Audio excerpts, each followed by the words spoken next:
С 1 февраля в Якутии продукция бренда «Молочный дождик» подорожает на 22%. Руководство гормолзавода уточняет, что рекомендуемая цена в магазинах за литр молока составит почти 85 рублей. Но рекомендации не обязательства.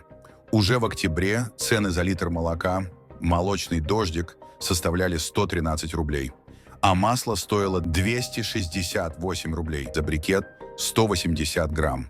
Средняя цена на килограмм сыра варьировалась от 1000 до 1300 рублей. В то же время в начале января у нас поднялись цены на бензин на 4-7 рублей за литр. При этом официальная инфляция за прошлый год в стране составила чуть выше 9%. Однако, по утверждению независимых экономистов, реальная прыгнула до 30%. На конец года инфляция составила 9,52% по официальной статистике. 9,52 при целевой для России 4%, да. Это вот Россия заплатила такую цену даже по официальной статистике. А если брать неофициальную, то реально цены потребительские в России за прошлый год выросли примерно процентов на 30. Причем, если до новогодних праздников цены искусственно сдерживали, то после отпустили.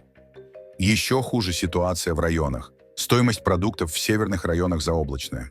Бананы стоят 600 рублей за килограмм, огурцы и мандарины – 680 рублей, перцы и груши – 760 рублей, а упаковка кефира «Молочный дождик» – 450 рублей.